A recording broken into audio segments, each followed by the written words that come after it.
Dzień dobry moi drodzy, witamy Was przy uroczej miejscowości Lącznik. I słuchajcie, mamy do przejścia no gdzieś tak, tam gdzieś. I stwierdziłem, że to za dużo czasu, żeby przy tej okazji nie nagrać vloga, szczególnie w takich pięknych okolicznościach przyrody. Może trochę cząść ewentualnie, a może tak. I jakie poważne tematy chciałem poruszyć na początek. Może się trochę cząść, bo nie mam żadnego statywu niestety. Słuchajcie, chciałem pogadać o takiej grze Hunt Showdown. Na pewno wielu z Was ją kojarzy. W sumie nie wiem, do jakiego gatunku tą grę można zaliczyć. No to jest na pewno FPS, ale multiplayer. No multiplayerowy, kooperacyjny też. Chociaż można też grać solo. I tak pokrótce, bo... No taki można powiedzieć Battle Royale, gdzie trzeba... Znaczy no właśnie Battle Royale nie do końca, to no jest tak trochę nie. co innego. No ale mówię, ale że wiele osób jak gramy na streamach, to wchodzi i pyta się, na czym ta gra polega. Bo to może nie jest takie oczywiste. O, patrzcie, napilibyście się? A nie wiadomo. To może być niezdrowy mocz. Na czym ta gra polega? Słuchajcie, w sumie na ten moment ma dwa tryby do grania. Jeden tryb mamy w wariantach solo i w wariancie duo maksymalnie. Maksymalnie na mapę wchodzi 10 graczy żywych plus boty, którymi są różnego rodzaju zombie. No przeciwników sterowanych przez tą sztuczną inteligencję jest kilka rodzajów. Mamy takie zwykłe granty, tak zwane, są tak zwane przez nas baby, czyli taki przeciwnik, taka zmutowana. Bo generalnie tło tej gry jest takie, ona się dzieje gdzieś pod koniec XIX wieku w Luizjanie. Na ten moment dostępne są dwie mapy w różnych, ale wariantach, że tak powiem, klimatycznych, nie? Jest mglista, jest w ładną pogodę i jest też wariant nocny obu map. Jedne to są takie typowe właśnie bagna Luizjany, druga skupia się wokół takiego więzienia dużego, takiego fortu więzienia i takiego małego przy nim miasteczka. Te mapy są dość takie spore właśnie, z możliwością penetracji tam domostw wszystkich na nich.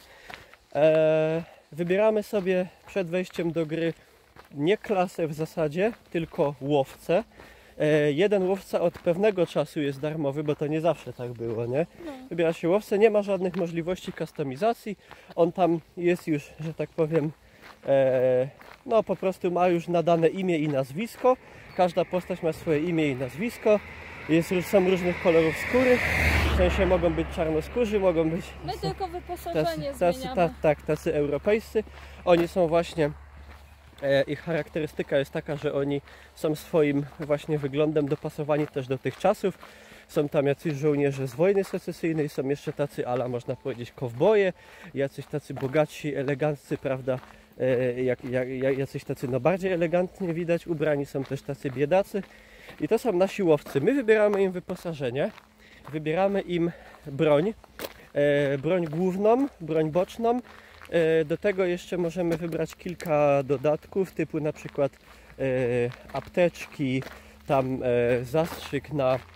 zastrzyk antytruciźnie, jakieś noże do rzucania, luneta, która jest najbardziej bezużytecznym dodatkiem, latarka, która jest drugim najbardziej bezużytecznym dodatkiem, bomby różnego rodzaju, bomba odłamkowa, oślepiająca, dwa rodzaje bomb ogniowych, bomba trująca,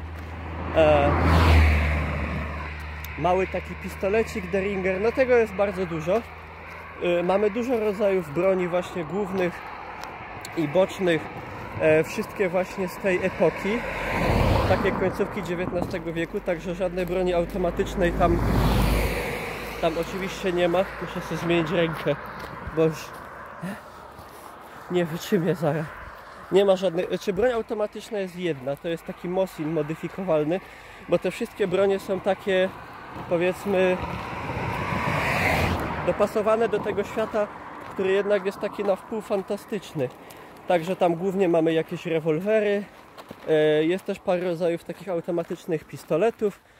Mamy karabiny powtarzalne, mamy strzelby, dwururki, karabiny snajperskie, coś takiego.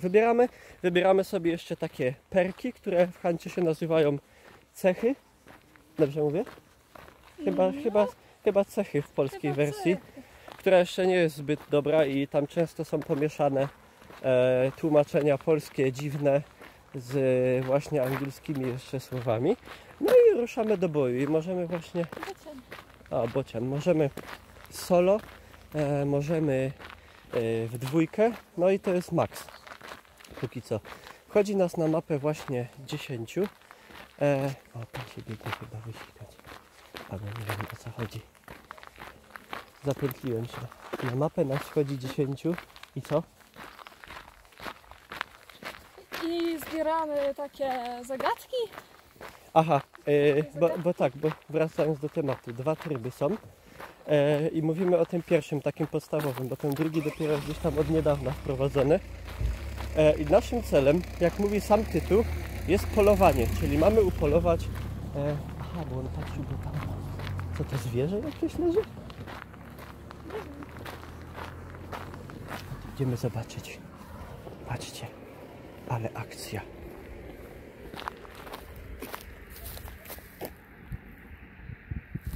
Trochę strach podejść.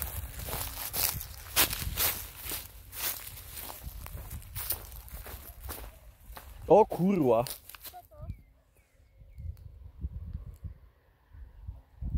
No, resztka chyba lisa jakiegoś. A już ma żebra na wierzchu. Łe! Ktoś musiał czas... A tu tak trochę wali takim zgnitym mięsem. Dobra, kontynuujmy może raczej o grze. A już mi łapa zdrętwiała. A jeszcze... już niedaleko w zasadzie. To już połowa drogi. I wchodzimy do boju. Musimy znaleźć i upolować bossa. Potwora. Są ich 2 rodzaje, a już niedługo, może jak ten film oglądacie, jest już 3. Jednym bossem jest rzeźnik, czyli taki duży, wielki pan, który nie ma głowy, ma doprawioną głowę od martwej świni, który, no co, biega szybko i ma też atak taki ogniowy. Rzuca w nas takimi jakimiś, nie wiem, pochodniami, fireballami, coś takiego. A drugim przeciwnikiem jest pająk. No i to tyle. I pająk biega szybko, może biegać też pod sufitem, pluje na nas jadem, może na nas skoczyć, zatruć nas. Tutaj jego atutem jest właśnie szybkość i zwinność. Ciężko go jest ustrzelić. W najnowszej aktualizacji ma zostać trochę zwolniony. My, żeby znaleźć na mapie tych bossów, znaczy to nie jest wymagane. Możemy po prostu, jeżeli mamy szczęście, wejść do danego miejsca i nagle okazuje się, że oni tam są. I wtedy ich ubijamy, potem musimy ich tak jakby wypędzić w zaświaty, to trwa. Wtedy przeciwnicy już widzą, gdzie to jest na mapie. Mamy taki tryb, takiego jakby widzenia, bo jeżeli chcemy ich znaleźć, to musimy, jeżeli nam się nie uda, to że tak powiem mając farta, to musimy znaleźć takie 3 wskazówki i je widzimy na takiej specjalnej wizji. I na tej specjalnej wizji widzą też potem nas, kiedy już wypędzamy tego potwora w zaświaty, przeciwnicy. Jak wypędzimy potwora? Pati, chcesz trochę pokamerować, bo mi odpadnie ręka. Ja już nie mogę. Mnie też już ręka boli. I, moi drodzy, na czym skończyłem? Aha, jak już go wypędzimy, to z potwora wypada nagroda. Jak gramy w pojedynkę, to wypada 1. Jak gramy w dwójkę, wypadają 2. Zbieramy te nagrody i musimy udać się do jednego z wyjść na mapie. Ich chyba, Pati, nie ma określona jakaś ilość, nie? Chyba nie. Musimy uciec do wyjścia, no i wtedy przeciwnicy na tej wizji widzą nas jako taką, nie wiem, burzę, trąbę powietrzną, znaczy takie pioruny walą, my jesteśmy łatwi do znalezienia, a na mapie wtedy widać nas jako takie 2 piorunki. My po prostu wtedy mamy uciec, a przeciwnicy mają nas dopaść i zamordować i zabrać nam te nasze nagrody.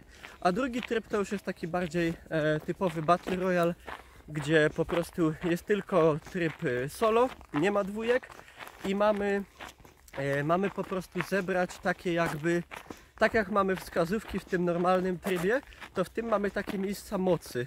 I jak zbierzemy, czy też zbieramy wskazówki, znajdujemy takie to konkretne miejsce i zaczyna się takie jakby wysysanie tej mocy i wtedy punkty te przejmujemy.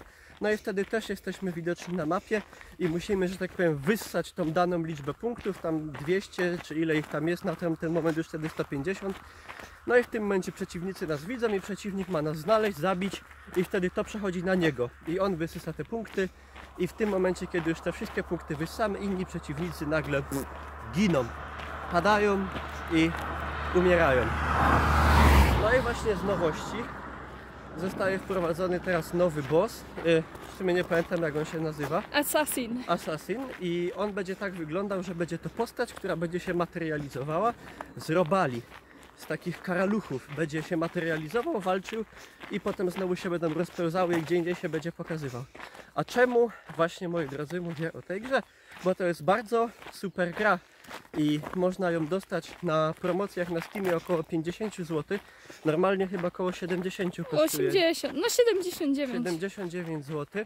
I naprawdę, jeżeli mówimy o grach w Early Access, to jest chyba... to, wydaje mi się, jedna z nielicznych gier, które naprawdę warto zainwestować, bo twórcy naprawdę się nią interesują. Jeszcze parę miesięcy temu ona była ledwo grywalna.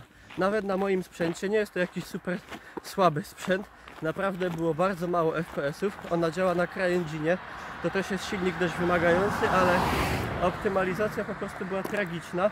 Bardzo się to dynamicznie zmienia. Co chwila robią też streamy, gdzie do po prostu graczy, do zainteresowanych omawiają, jakie w tej grze będą nowości wprowadzane, poprawiają, dodają właśnie nowe uzbrojenie, nowe dodatki, nowe cechy, dodali nowego bossa, też ta druga mapa się pojawiła niedawno, poprawiają też mapy poprzednie, likwidują na przykład takie miejscówki, gdzie były za bardzo, że tak powiem, skłaniające ku kampieniu, coś przebudowywują, przestawiają na mapach obiekty, żeby właśnie fajniej, jakoś płynnie się ta rozgrywka toczyła. Także naprawdę się tym ci twórcy, co jest dość wyjątkowe, jednak niestety w świecie Early Access interesują, a gra do tego jest naprawdę, wydaje mi się, oryginalna, jak na dzisiejsze czasy. Jest naprawdę takim dość w świecie battle royale'owym shooterów. Ale zajechało. Wiesz co? Dej. Muszę... Ale zajechało z tego auta. No chyba jest świnie wiesz. naprawdę oryginalny, ma fajny taki klimat, taki westernowy. Ciężko to do czegoś porównać. To jest taki klimat właśnie westernu, połączony z takimi post-apo-western jakby. Paranormalnymi trochę okolicznościami i przeciwnikami. I z tego wychodzi naprawdę bardzo ciekawa mieszanka. My z Patty bardzo często gramy właśnie na streamach Hunta. Jeżeli oglądają to twórcy, to pewnie nic nie zrozumieli, bo to są Niemcy z Cryteka, ale jakby coś to bite Bluza geben, zwei Blusen für mich und Patty auch. No, a na przykład mogę Wam jako przeciwieństwo gry dobrej Early Accessowej podać taką grę, na pewno dobrze kojarzycie, Batalion 1944. To jest gra, która pierw była na Kickstarterze, gdzie zbierali na nią twórcy pieniądze i zebrali w ogóle szaloną jakąś tam pulę. Chyba pierwotnie w założeniu tam mieli 50 albo 75 tysięcy, zebrali chyba powyżej 300. Ja między innymi byłem jednym z ludzi, którzy tą grę wsparli. Zapłaciłem za nią wtedy tam 90 zł, się im dołożyłem do tego biznesu. I miała to być gra jak stare, dobre Call of Duty, staroszkolny, taki fajny shooter drugowojenny. Wyszło z tego po prostu gówno pierwszej wody. Nikt już na ten moment w ogóle w to nie gra i pieniądze moje lekką ręką, że tak powiem, zostały utopione. Można było je równie dobrze wziąć i wyjebać gdzieś, że się tak brzydko wyrażę. Także tak to właśnie z Early Accessami jest. Jest ryzyko i jest zabawa. Ale warto. Jeżeli chodzi o Hunta, to mogę Wam naprawdę powiedzieć, że warto. Jak jesteście ciekawi, ja już tutaj na YouTube'a, jak się skapnęliście, raczej już od takich growych, od wrzucania gdzieś tam dużo jakichś gameplayów i tak dalej, raczej od tego odchodzę, chyba że w jakichś specjalnych przypadkach. Także jakbyście chcieli zobaczyć Hanta, chcieli kupić, ale chcieli się jeszcze przekonać, to zapraszam na moje streamy. Pod spodem macie link, zapraszam też do Patty na Twitchu Mordory i Patty, daj teraz kamerę mi. I tam na pewno będziecie mogli zobaczyć, moi drodzy, jak Hunt wygląda i nie tylko. No, mam nadzieję, dobrze się bawicie, a my tutaj zaraz będziemy u celu, przy kapliczce. O, jak ładnie kończymy na tle zachodzącego słońca. Będzie więcej vlogów wnet z różnych fajnych miejsc. Patty, co byś chciała powiedzieć jeszcze? Że mnie ręce bolą. No i to tyle, moi drodzy. Bawcie się dobrze i no i tyle. Bawcie się dobrze. Pa, pa.